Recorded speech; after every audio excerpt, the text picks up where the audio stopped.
You can't save your way to wealth. Nope. And I know what you're thinking, like, no, that's not true. Oh, yes, it is. So, this is what we're going to discuss today. Um, you know, we always hear save for a rainy day, a penny saved is a penny earned, but that'll never make you rich. So, hi, I'm Eva, and I'm the founder of Fierce Rich Money. After 2 years of unemployment, I find myself back in debt. So, I've gotten out of debt before with my plan, and I'm doing it again. So, this channel is normal and practical ways to get out of debt, not the crazy extreme ways that litter the internet. So, today we're going to challenge the mindset and explore why saving money is not your golden ticket to wealth. So, grab a cup of coffee or tea or whatever, get comfy, and let's go. So, we need to understand the difference between saving and growing wealth, all right? Because it's different. So, saving money and growing your wealth don't really go hand in hand. Like, don't get me wrong, saving money is important.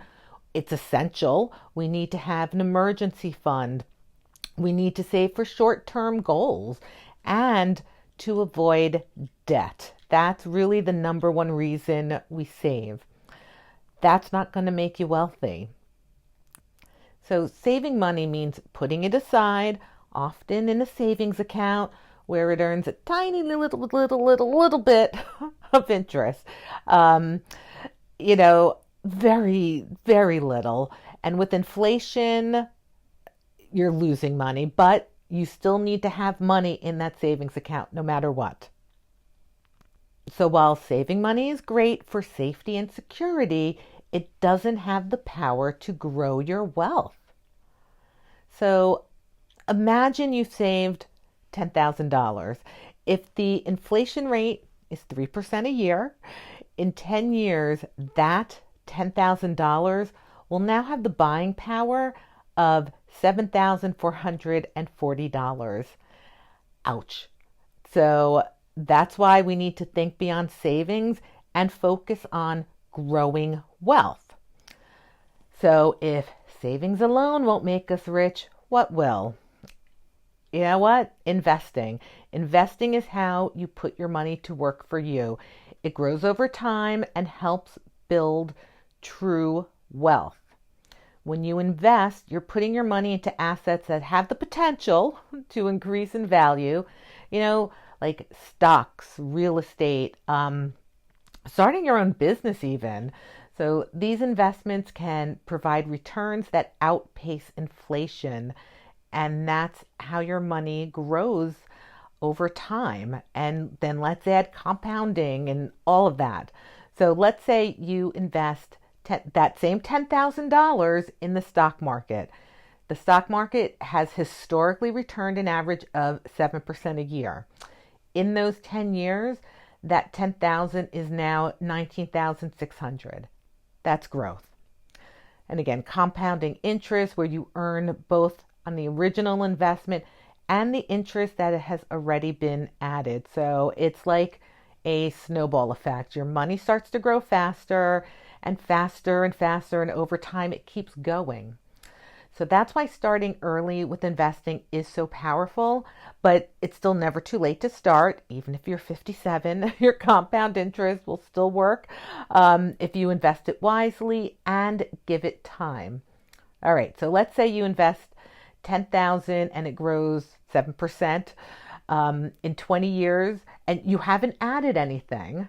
That 10,000 is now worth 40,000 over 20 years. So now imagine if you kept adding to it. So that's the power of compounding.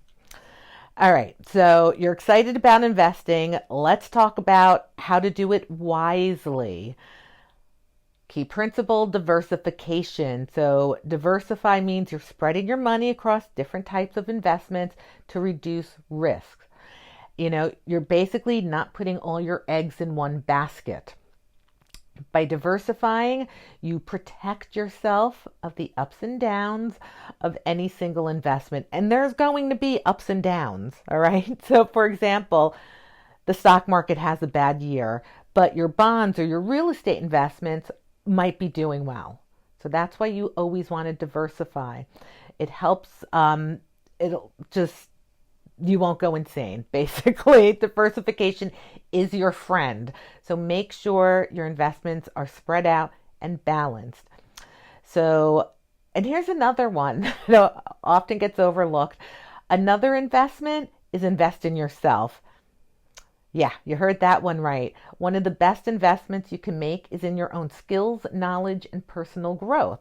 So whether it's learning a new skill, getting a certification, starting a side hustle, you can use that to pay off debt, new opportunities at work if it's some sort of certification, and that'll increase your earning potential and help you create, maybe help you create a more fulfilling life.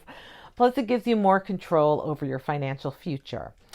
So, the more you learn, the more you earn, usually. So now that we've talked about growing your wealth, we also need to talk about protecting it. One of the biggest barriers to building wealth is debt. So high interest debt can eat away at your finances, making it nearly impossible to get ahead. So focus on paying down your high interest debt first, like credit cards.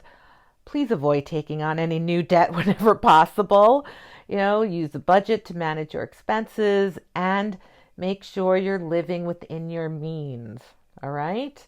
And remember, every dollar you save by cutting out unnecessary expenses can go to debt or can go to your investments. All right? Living frugally, and I hate the word frugal, doesn't mean you have to deprive yourself. It's really about making smart choices that align with your goals. Cutting back on things that don't really add value to your life, and use that money again to either invest or pay down debt.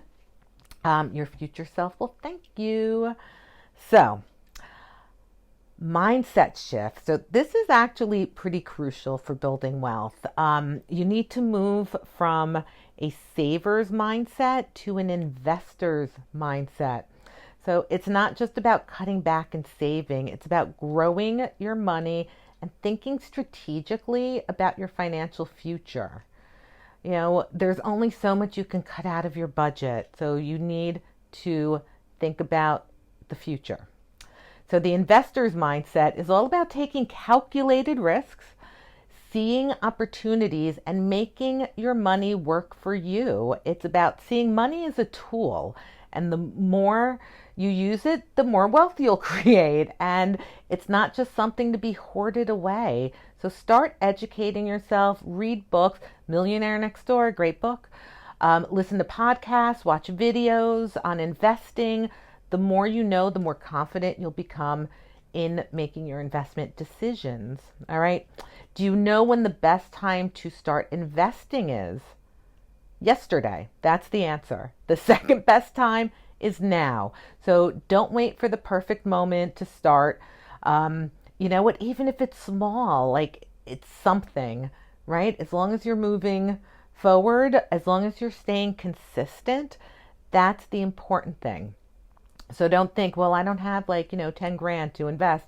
You know what? Do you have $100? Do you have $50? There are the brokerage houses. They're all online now.